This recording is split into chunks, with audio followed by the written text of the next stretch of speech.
Oke, assalamualaikum warahmatullahi wabarakatuh. Perkenankan, nama saya Mirza Kurum Ahmad, NIM P05219711.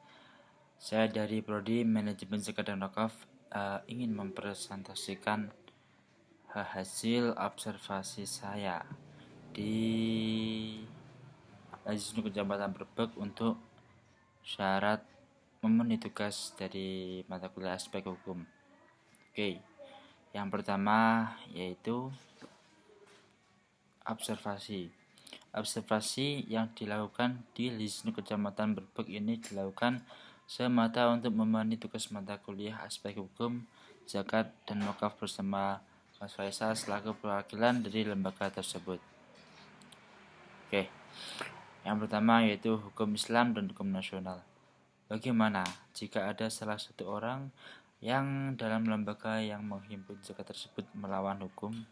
Apakah ada sanksi atau hukuman? Jawaban dari beliau yaitu ya, jikalau bersifat pidana atau pelanggaran maka bisa langsung dilaporkan pihak berwajib setempat kalau yang di peraturan lembaganya sendiri mengikuti negara yang berada saja. Oke, selanjutnya yaitu regulasi atau peraturan zakat di Indonesia. Apakah regulasi zakat di Indonesia sudah memadai? Jawab beliau, masih kurang memadai. Satu, dikarenakan terdapat berbagai perubahan yang berasal dari Undang-Undang Pengelolaan Zakat Nomor 38 Tahun 1999 yang kemudian berubah ke Undang-Undang Pengelolaan Zakat Nomor 23 Tahun 2011, dan mungkin regulasi tersebut bisa menjadi belajar untuk kedepannya.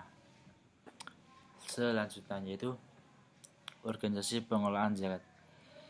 Untuk mendapatkan rekomendasi dari Basnas, apakah ada persyaratan khusus? Jawab beliau, tidak.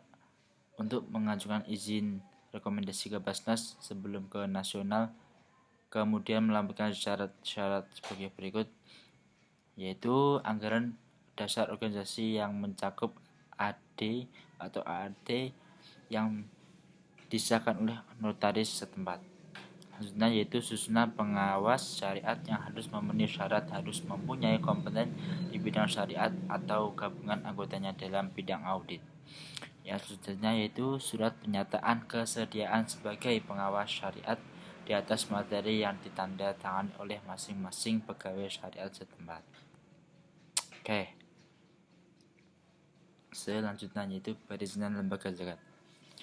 Dalam perizinan lembaga zakat, apakah ada hambatan yang dialami? Bagaimana jika salah satu syarat tidak terpenuhi? Oke, beliau menjawab, yaitu yang tentunya ada hambatan, salah satunya lembaga harus memenuhi target.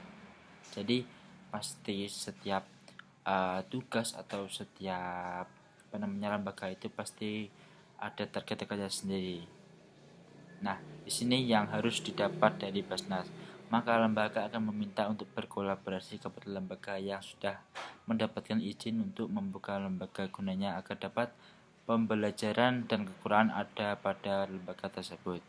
Oke, jadi lembaga ini bisa berkolaborasi dengan lembaga yang mungkin sudah awal sudah terbentuk lama sehingga bisa mengetahui apa potensi dan apa yang perlu dibenahi selanjutnya. Oke, selanjutnya yaitu syarat amil zakat. Apakah ada dampak positif atau negatif jika menjadi amil? Bagaimana tindakan jika terjadi penyimpangan dalam penyaluran zakat? Oke, jawab beliau yaitu tentu ada dampaknya, yaitu dampak positif yakni amil dapat pahala dan bisa belajar respect kepada sesama manusia. Dampak negatifnya yaitu yang pasti dapat penolakan dari orang-orang yang mengira meminta sumbangan. Oke, lanjut. Beda di Indonesia. Apakah karakteristik setiap lembaga Lajisnu atau amil di setiap daerah sama? Jawabnya yaitu jelas berbeda, dikarenakan setiap daerah punya peraturan dan ciri khas tersendiri yang dibuat pemerintah juga berbeda-beda. Jadi pasti karakteristiknya ada perbedaannya, entah itu sama semua dan beda sedikit ataupun semuanya tidak sama. Jadi masing-masing daerah mempunyai uh, prinsip-prinsip dan tujuan tersendiri. Oke, terima kasih. Mungkin cukup itu dari saya. Di sini saya selalu belajar.